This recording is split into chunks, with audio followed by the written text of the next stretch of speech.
అప్పుడెప్పుడో నిజాం నవాబు కట్టిన అప్పర్ మానేరు తర్వాత ఒక్క ప్రాజెక్టు లేదు, ఒక్క చెరువును బాగు చేసింది లేదు, కనీసం ఈ ప్రాంత రైతాంగాన్ని పట్టించుకున్న పరిస్థితి లేదు. నక్సలిజం, శాంతి భద్రతల సమస్యలు, నేత కార్మికుల ఆత్మహత్యలు అల్లాడిపోయిన ప్రాంతం సిరిసిల్ల. అట్లాంటి రాజన్న సిరిసిల్ల 10 ఏళ్లలో ఎక్కడి నుంచి ఎక్కడికి వచ్చిందో ఒక్కసారి యాద్ చేసుకోమని చెప్పి నేను కోరుతా ఉన్నా. కేసీఆర్ నాయకత్వంలో ఎక్కడి నుంచి ఎక్కడికి వచ్చినాం. ఒక తాలూకా కేంద్రమైన సిరిసిల్ల జిల్లా కేంద్రం అయ్యింది. విద్యాలయాలకు ఆలవాలంగా మారింది. ఒక వ్యవసాయ కళాశాల, వ్యవసాయ పాలిటెక్నిక్ కళాశాల, ఒక ఇంజనీరింగ్ కళాశాల, ఒక మెడికల్ కళాశాల, ఒక నర్సింగ్ కళాశాల, డిగ్రీ కాలేజీలు, జూనియర్ కాలేజీలు అయితే లెక్కనే లేదు, అన్నీ తెచ్చుకున్నాం.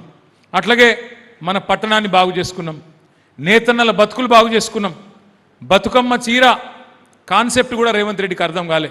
నేను అసెంబ్లీలో చెప్పిన, అయ్యా కోపం ఉంటే నా మీద్ది, కోపం ఉంటే నా మీద 2 కేసులు ఎక్కువ పెట్టు, నేను బాధపడా, తట్టుకుంటా, శక్తి ఉంది, కొట్లాడతా, కానీ మా నేత కార్మికుల మీద పగబట్టకు, నేను వాళ్ళకు మంచి చేసే ప్రయత్నం చేసిన తప్ప చెడు చేయలేదు అని సంజాయించే ప్రయత్నం చేసిన.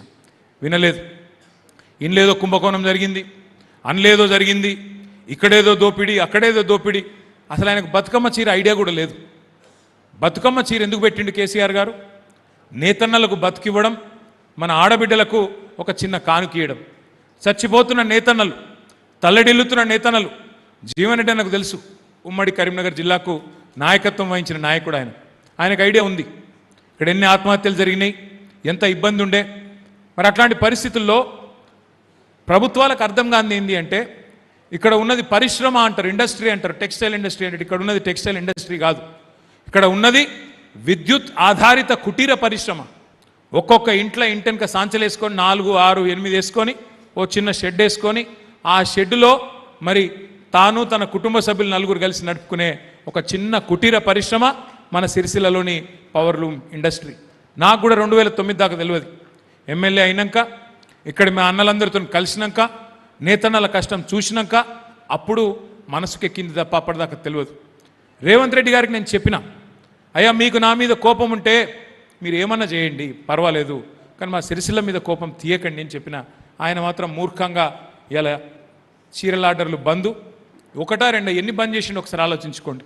కేసీఆర్ కిట్టు బంధు, బతుకమ్మ చీర బంధు, పిల్లలకు బ్రేక్ఫాస్ట్ బంధు, ఆఖరికి రైతు బంధు కూడా బంద్ అయిపోయింది. ఇవాళ కేసీఆర్ గారు చెప్పిన ముందే, అన్న వస్త్రానికి పోతే ఉన్న వస్త్రం పోతుంది, మీరు దయచేసి మోసపోకండి, గోసపడతాము, ఆగమాగం ఓటేయకండి అని చెప్పిండు.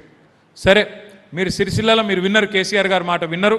విని మళ్ళా కేసీఆర్ ముఖ్యమంత్రి కావాలి, ఏమైనా ఉంటే చిన్న చిన్న పొరపాట్లు ఉంటాయి, మనుషులం కాబట్టి ఉండొచ్చు, కానీ కేసీఆర్ మంచి చేసిండు, మాకు సముద్రమే తెచ్చి మా తంగలపల్లి బ్రిడ్జ్ కిందికి తెచ్చిండు కేసీఆర్ అని చెప్పి మీరందరూ, ఈ ప్రాంత రైతన్నలు, ఈ ప్రాంత నేతన్నలు మీరందరూ మళ్ళీ దయదలిచి నాకు ఓటేస్తే నేను గెలిచి 5వసారి మీ ఆశీర్వాదంతో ఎమ్మెల్యే అయినా. ఇవాళ నేను మీ అందరినీ ప్రార్థించేది ఒకటే, రాజకీయంగా ఎవరు ఏమవుతారు, ఎవరు ఏ పదవి వస్తుంది, అది మీ దయ ఉంటే ఏదైనా అవుతుంది. వాస్తవం ఏంటి అంటే, ఇవాళ తెలంగాణకు కేసీఆర్ గారి నాయకత్వం ఖచ్చితమైన అవసరం ఉంది. కేసీఆర్ గారికి ముఖ్యమంత్రి పదవి అనే దానికంటే తెలంగాణకు ఇవాళ కేసీఆర్ నాయకత్వం ఖచ్చితంగా ఈ సందర్భంలో క్లిష్టమైన టైంలో అవసరం ఉన్నది. ఇదేదో నేను ఉత్తగానే చెప్తలేను, చూస్తున్నాం రైతుల పరిస్థితి. కళ్ళ కద్దుకొని వడ్లు కొనే ప్రభుత్వం ఉండే, మనకు ధాన్యం కొనే ప్రభుత్వం ఉండే. ఒక వడ్లే కాదు, శనగలు కొన్నాం, జొన్నలు కొన్నాం, మక్కలు కొన్నాం.